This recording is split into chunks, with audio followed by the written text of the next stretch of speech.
I've heard you guys say Mexico, Mexico, Mexico, all in this conversation.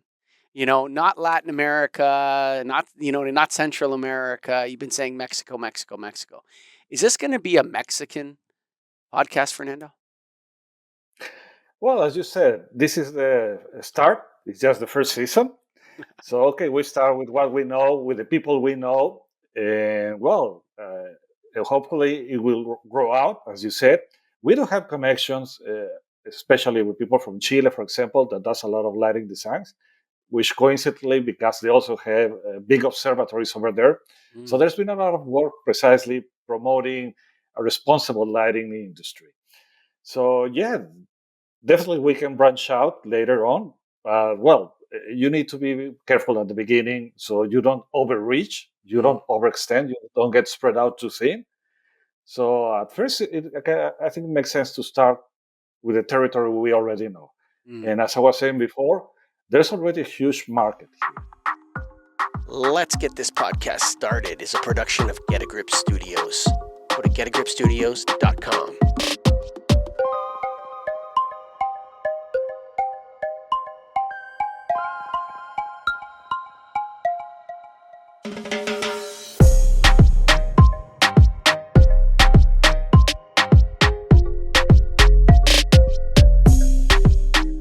Welcome back to an episode of Get a Grip on Podcasting, or How to Start a Podcast, or Let's Get This Podcast Started, darn it.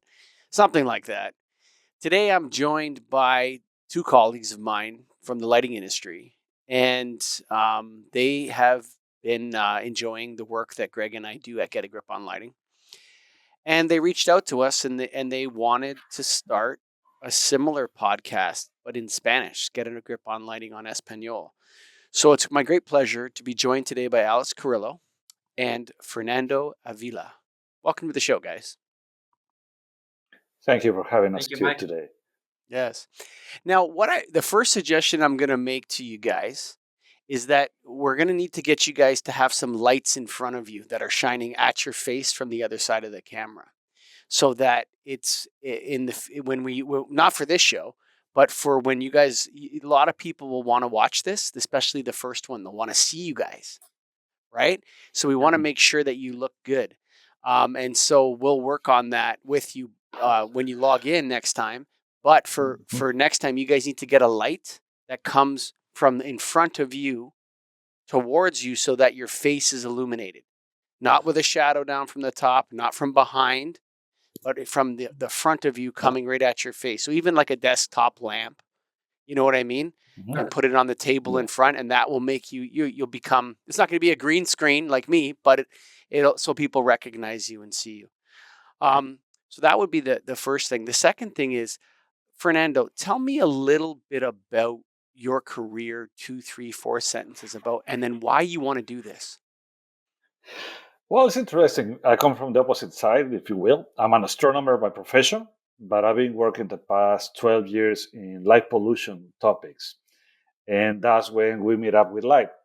And it's been interesting. I've been working a lot with professionals, architects, designers, engineers. But in the end, it's like you can have light without darkness. So we must preserve darkness first, in able to enjoy light. Mm. Alex, you were the one that originally reached out to me with your lovely wife, Paulina, and we connected. And you've been thinking about this for over a year now, I would say. No, why now? Why did you decide to pull the trigger now? I think it's been a hard year, and I remember that it was January when I first wrote to you the idea to bring this also in Spanish, and I think it's easy when you say it, and then when you really are going to do it, it's a little bit more difficult. You have to think in a lot of factors. You have to speak with this stuff with a lot of people just to be sure that it can be a possible idea. So why now? Because I think we found the people that we can do this, and that's why I spoke with Fernando in the past month about this.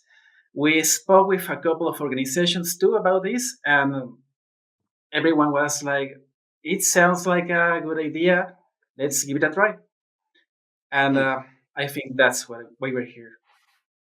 So our plan right now is we're gonna record an episode in Spanish. We're gonna release it with a little bit of branding, get a grip on Espanol, and then we're gonna see. But the goal is really to maybe do a series, and then maybe a bi-monthly show in Spanish or a monthly show in Spanish. Do I have that correct, Alex? I think you are correct. Understanding that it can be like a first season if we can close the 10 episodes, I think that having a monthly episode will be the best. Mm, We can't right now, even without our experience or without sponsoring, reach like you guys weekly episodes. So I think we can start monthly and then see what happens next. mm. Yes, and a series as well. I think is important, Fernando, because that gives you guys an off ramp. You know what I mean? Because this could prove to be exhausting. It could be proved hard. Trying to find sponsors might be hard. It could prove difficult to find guests. Um, so I think having an off ramp where you could say, we put together a six pack. That's a good, solid body of work right now. And we covered these six topics and we did a good job. And we're going to take a break for that for now, Fernando. How does that sound to you to kind of start with a series? Yeah, it sounds perfect. I mean, one of the reasons we talk about starting this series of podcasts is because we've seen a lot of interest in Mexico and Latin America about professionalizing the lighting industry. Mm, Personally, I've been working with policies in municipal, state, federal level, and I've been approached by a lot of professionals because they also want to be a part of this. mm, We really need to get a lot of these working groups, a lot of these collaborations among many disciplines. And I do think that we have the critical mass right now. And this would be the perfect channel to get this knowledge, these new ideas, these new policies abroad. mm. So yeah, I think this is the right moment. I don't think we'll have problem getting more guests because we've been approached in my case, people wanting to know about what we're doing in the federal policies because changes are coming, like we've seen, for example, in Chile, in Canarias. Mm, So, yeah, this is a really interesting time. yeah. Alex, we spoke at length in our dialogue back and forth about what Get a Grip on Lighting is and how the show is really different. We're not cheerleaders for the industry here. Mhm. We're questioning the policies. We're trying to dig in deep. We're being respectful to people, but we also are willing to push them and find out what is actually the truth versus something maybe they don't know. Are you prepared to take that tack when you move forward in Spanish? Yeah, Mike, it's a value that I understand. It's key for Get a Grip on Lighting. That is Mm, what I love of the show, I must say. And I'm also tired of hearing all these condolences and these happy conversations that lead to nowhere, that only lead like to marketing or sponsoring things. Um, as I told you before, I have no attachments with any brands, with any designers, with anyone.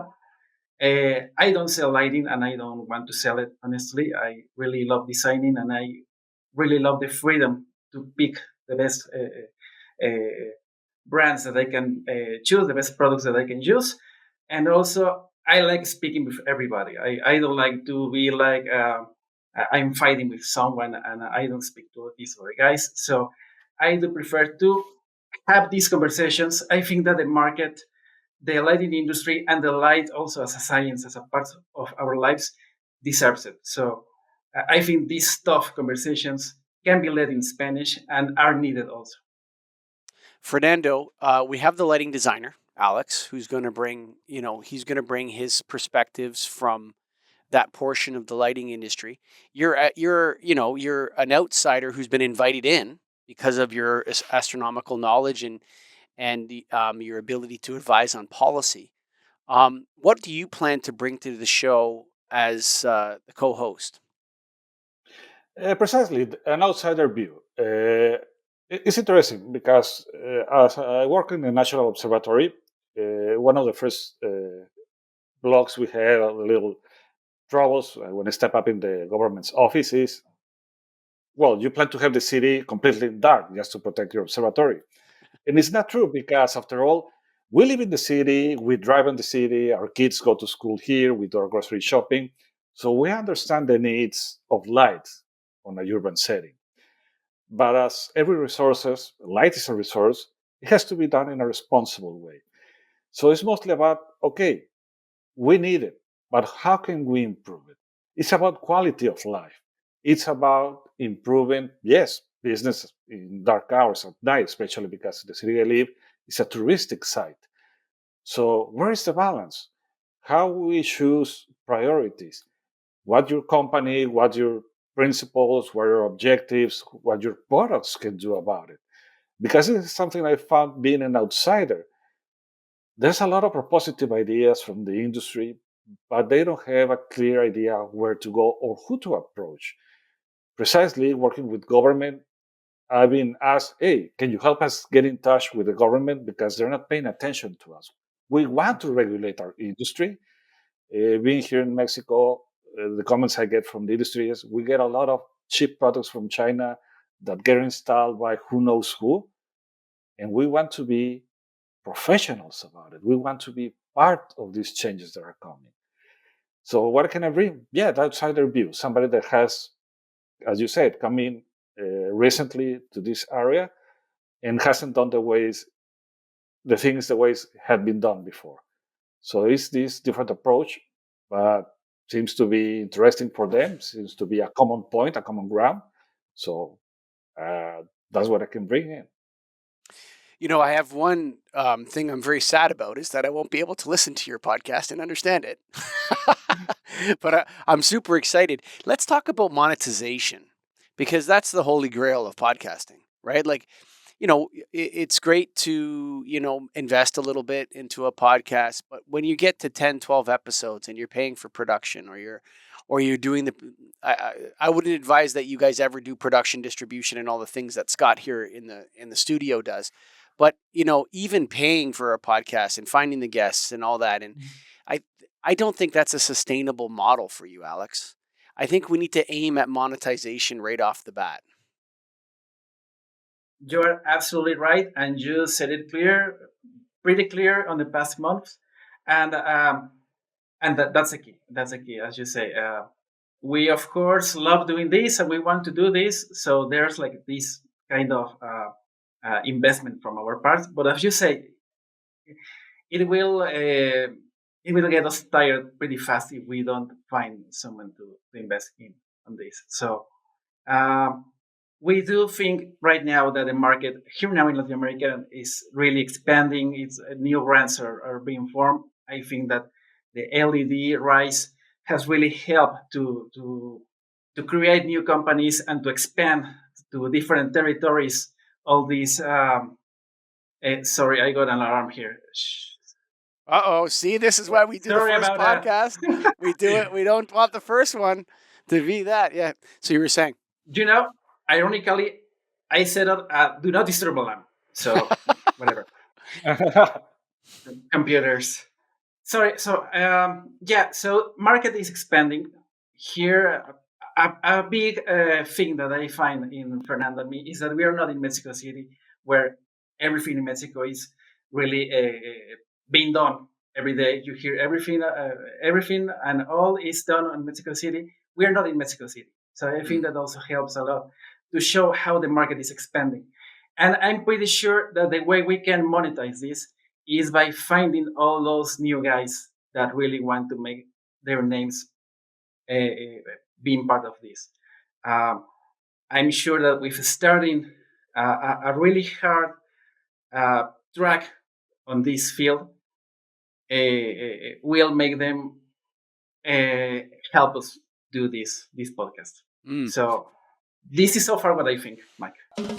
Turn your plans into a pilot. Visit getagripstudios.com or call 416-492-5835 for more information.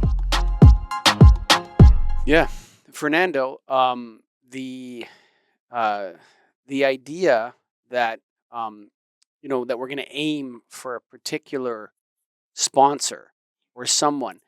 When we do these things in Europe, it's very difficult to get money. So the European lighting companies are notoriously cheap. Now, why is that? I think it's because of the different languages, and the countries are so different. You know what I mean? From France to Germany, and Mm. then Belgium and Italy and Spain and England and Sweden. And so there's kind of like this from the marketing budget side, each language has its own marketing budget instead of the European Union company having a Mm. marketing budget.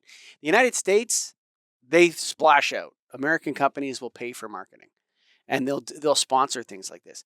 I don't know very much about Mexico, except that I know that it's an enormous country by world standards. It just happens to be next to the United States. It's like Canada has the same problem. Canada is an enormous economy, but it happens to be next to the US, so it seems like it's small. Fernando, do you think Mexican lighting corporations would want to, you know, become a corporate sponsor of this kind of content? I think so. And precisely coming from my area, I'm working with government. There are a couple of things that are critical right now. For example, a really interesting statistics about Mexico lighting situation is right now, according to government statistics, only 60% of coverage nationwide of road lighting. Only 60%. That means there's a huge market nationwide, and the companies are interested. Right now, as Alex said, we're riding the transition to LED system. This 60% mostly is the all sodium lamps. So there's a big business opportunity right now in Mm. Mexico. From my side, the policies is okay. We have this big situation that needs to be solved. Let's do it the right way so we don't have to redo it again in a few years. And that's the common point we're finding with the industry. We have a huge opportunity right now. It's a huge market, hundreds and hundreds of millions of pesos, which is still hundreds of millions of dollars. Sure. And precisely, who's going to get these big contracts? Who's going to get the promotions? Who's going to get the branding to do all these big projects in the cities? Yes, the major cities in Mexico have already done a good work of transitioning to LED systems, but that's still left a lot of cities, a lot of towns that are still not even starting these projects. So yes, I think we can find many people that are interested to promote themselves, their work, their trajectories. Why they have to be the ones designing the next big project in Mexico? Mm. So I think that's our opportunity right now. Would you say, Alex, it would be a manufacturer? I think I hear from Fernando that maybe even consulting or engineering firms, contractors. It sounds like there would be other entities. For you, did you envision a manufacturer, a Mexican lighting manufacturer, or did you envision more of a consulting firm that might step up? I envision more manufacturers, of course, and also distributors. Mm. We have distribution of lighting services around the whole country, and I see that they are the guys that invest. I remember that they also organize like these coffee breaks when they share products from different brands, and the brands are not paying anything. The distribution company is the one that is paying. So Mm. I find those ways, the manufacturers, the distribution, and also, here in Mexico, the lighting industry is trying to create like a cohesion. It's trying to unify. It's like a way like where we need to know each other. We need to share what we do. We need to know who to contact if any specific matter is required. So I think that also that tries. In creating like this how can you say, like this society Mm. of lighting designers, of lighting manufacturers, of lighting enthusiasts, is also a good spot to say, hey guys, here we can do something to promote this cohesion. Mm. It's interesting from a perspective of Canadians and Americans.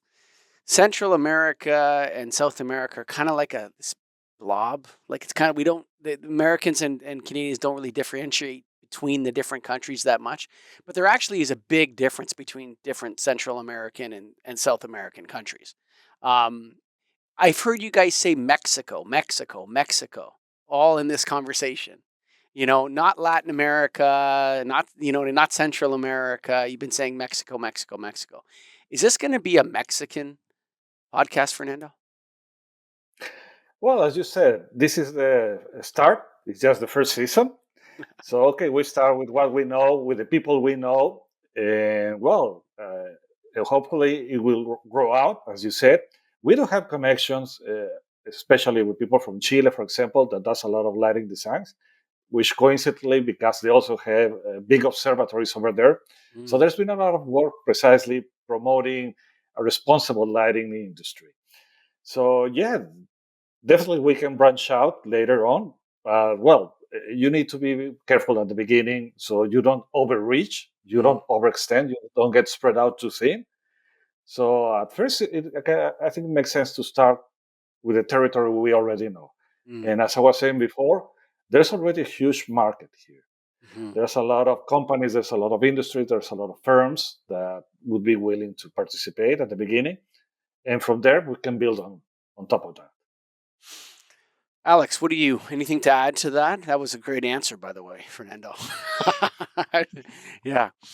Anything to add to that, Alex? Yeah, first of all, Mike, just to keep it right, Mexico is part of North America. Okay, I Canada, forgot. Yes, United you're States, right. and Yes, you're Mexico right. is part of North America. I also thought it was Central America when I was a kid. But Latin America, Ibero-America, there's like a lot of group of countries where we belong and also other countries belong, and it's always a mess. Why say in Mexico? I think that's the key question you did, and it's because we are Mexicans, first of all.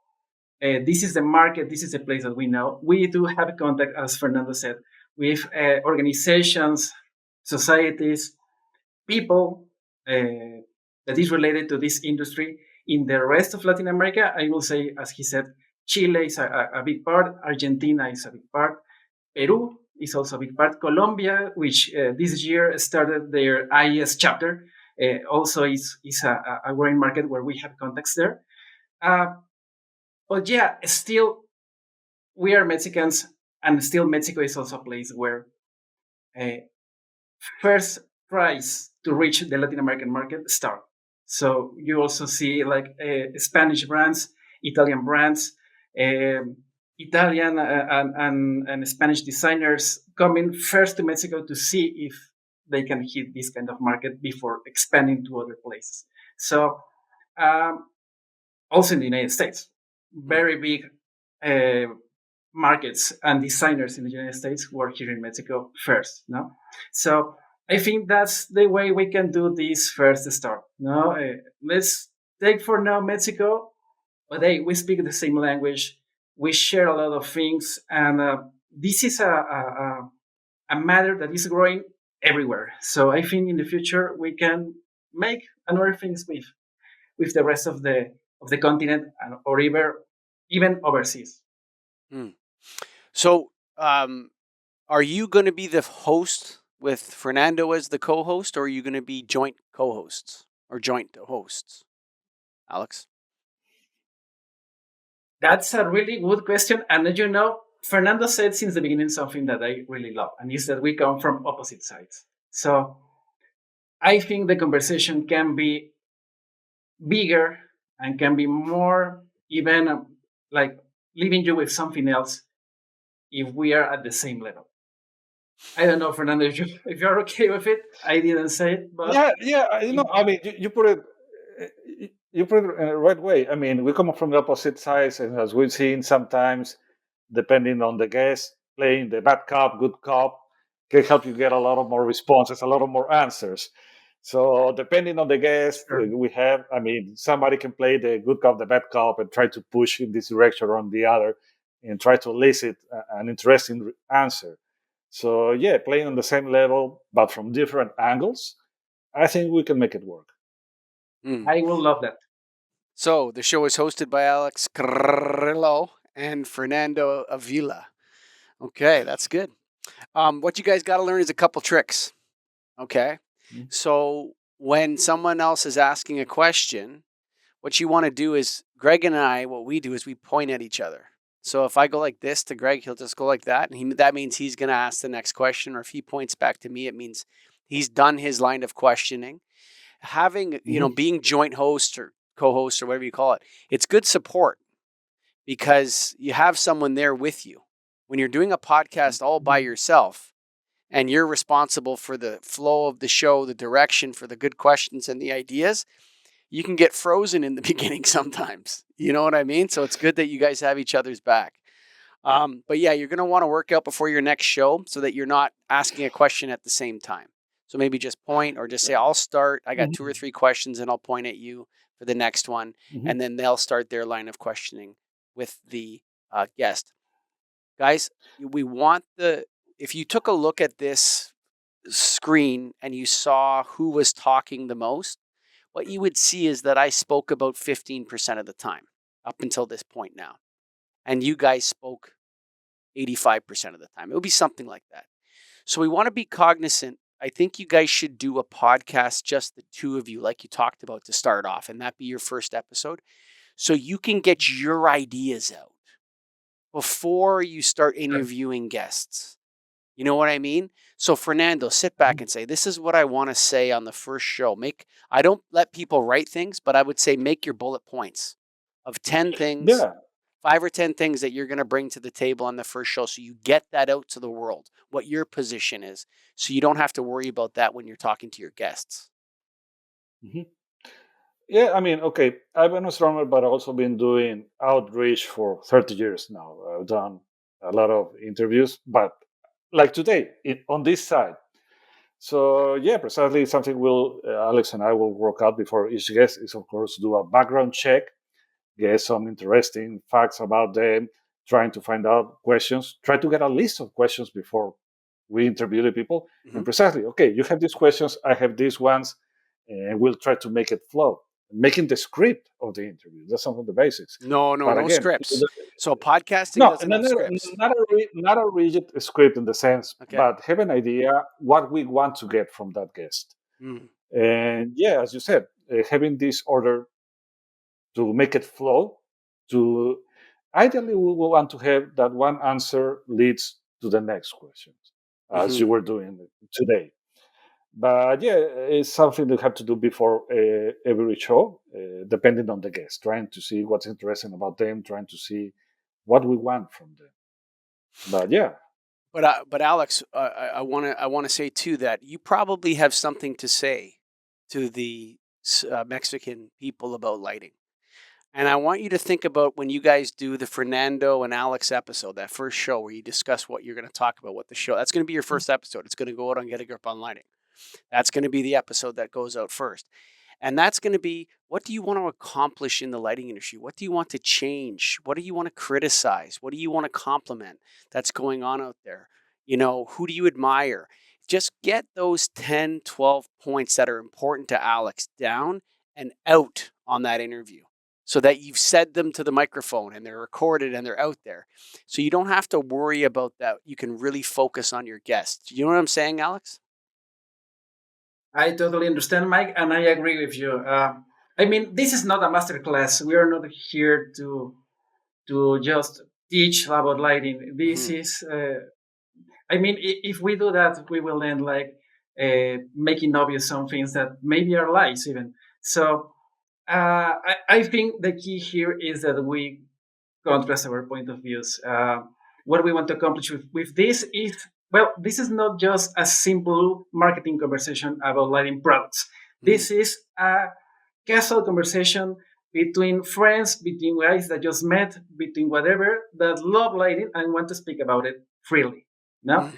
uh, I think that's the key point that we want to, or at least I want to do with this podcast. So I won't be able to understand it, but I want that first episode that you guys do. I want it to be about lighting. Okay. I don't want it to be about starting the podcast or why you're starting the podcast. I want you Mhm. to actually talk about the issues that you see in lighting. Like I said, criticism, compliment people that are doing good things, government, whatever it is in your mind that you want to say. I want that first episode to be focused on the lighting industry in Mexico. What's happening? What are your takes on it? What can we do better? Where can we improve? I want it to be about that, not about, hey, we're going to, not like this. It's not going to be the how to start a Mhm. podcast. We did that already. It's done now. We're almost finished, right? I want it to be about the lighting industry in Mexico, Fernando. Mhm. Right? Okay. Yeah, uh, exactly what I was saying. We come from opposite sides. We both realize there's a need for these kind of spaces to talk about what is happening and especially what is going to happen in the next years. Comments we get from the IES, for example, both Mexican chapters in Mexico City and Monterrey, that they're planning to expand to the Northwest, for example, but also, well, especially now with the news, the international news that we had last night, how the markets are going to change, how this will impact, for example, in these transnational industries. There are a lot of things we can talk about. So yeah, to start with, precisely, how do we, Alex and I and Paulina, got in contact? How we met? How we meet on the middle? What are prospects for the future? Where we can reconcile. Nope. Alex, we'll just continue while Fernando jumps back in. It looks like his. Oh, he's back. Carry on. Yeah, yeah. I mean, yeah, it's about knowing also more about each other Mhm. and getting the people to know of us. And so, yeah, it sounds great for the first episode. I always tell all my guests, or everybody knows now, that before we record, I say to them, "Listen, this show belongs to you. We can edit it. It's going to be more difficult in Spanish, Scott, so you're going to have to be tighter. But we can bleep things out if they make a mistake, and we're not going to release the episode unless they give us approval, right? Mhm. Those things are very important that you tell your guests that. And then uh, the yeah, so you want to make sure that people know that. The other thing is that did you notice that I didn't always ask you guys questions in the interview? Sometimes I just made a statement and said your name. Did you notice that, Alex? Yeah, yeah. I understand that I'm not, or we are not the guests should be the ones that speak here. So, yeah, I understand the line that we shouldn't cross. Yeah, no, it's not that. It's also that I thought Fernando and yourself, you guys did very well with when I would just say something and say Fernando, and then you reacted to that. That's a good way to let a guest say whatever they want. You understand what I mean? Mhm. As opposed to asking them a specific question, you just say something like, I didn't like the lighting project on the bridge in Monterey because of this, Fernando. Not, Yeah, did you exactly. like the bridge? You know what I mean? You know, Yeah, exactly. It leads to more open answer, that's right. basically. We sometimes, yeah, that's the best way to know somebody when you don't direct and looking for a specific response for a specific answer, but precisely you let them express freely what they're thinking, their opinions. And maybe it's a short answer. Maybe they realize that there's something bigger behind that statement they want to see. And maybe because of the previous questions, they didn't have the time to express. Exactly. So, yeah, it's important, as you said, to just have a general opinion, a general statement, like, oh, the other day I saw on the news, as you said, no, something happened. Yeah. Okay, what a, Planning an event? Plan on extending its reach by visiting getagripstudios.com and learning more about live streaming from the site. Yeah. And that's where you're actually conversing, right? So when we're talking to each other as friends, we don't ask each other questions all the time in a good conversation. We just say something full stop, and then the other person says something, and then you say something, and then the other person says something. Then you ask a question about that. You ask another question about that. So you want to expand the way that you understand what a recorded conversation should be like. Um, the final point is I want you guys to really make sure that your internet connections are strong before you record.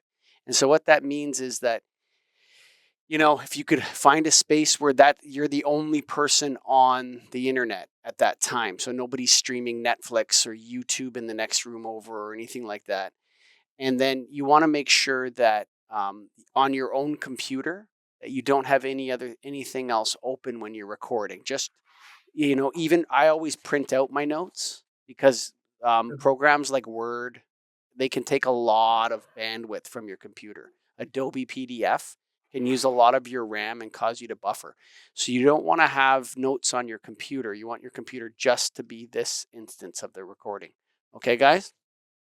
Got it. All right. Any questions for me? Oh my. Not even a key. I know that I should ask something, but I don't even know what. We covered a what lot. to ask Mike. We covered a lot. Fernando, anything for me that you want to ask before we close the show? Well, as you said, we're gonna have a first show or a first episode of Alex and me. Obviously, we would like to have the feedback about it because we want to have a good product. We want to reach out to this big industry that is growing right now in Mexico, and we want to do our best job. We precisely reach out to you because you've been doing this for a long time. Obviously, He's got the I internet gremlins again. The internet. lost him. Yeah, he's back. yeah, There you are. yeah. I mean, you're the professional. That's why we wanted to reach out with you. And obviously, the feedback after our first episode will be of great importance for us. Okay. Well, to all you out there listening to this, we're gonna drop this episode into our studio show, which is about how to start a podcast. If that's okay with you guys, so we put these out. Absolutely. We put them out as just so people that want to start a podcast can go and look and see other people's journeys. We didn't put any trade secrets on this. It was pretty clear what you guys are trying to do. So I'm going to do that, and I'll thank you both. And if you're listening to this, you've just listened to the beginning of a brand new podcast. I'm really encouraged by Fernando and Alex. I think they're going to do a great job. I think they're going to get monetized. And I think at some point we'll see Get a Grip on Espanol. We'll have a monthly or bi-monthly episode. I'm really excited for these guys. So all you listeners out there, thank you for listening. Alex and Fernando, bye for now. Muchas gracias. Let's Get This Podcast Started is a production of Get a Grip Studios. Do you want to start a podcast? Do you need help with your existing podcast? Do you want to record some conversations or a presentation? Do you want to be a guest on Let's Get This Podcast Started? Go to getagripstudios.com.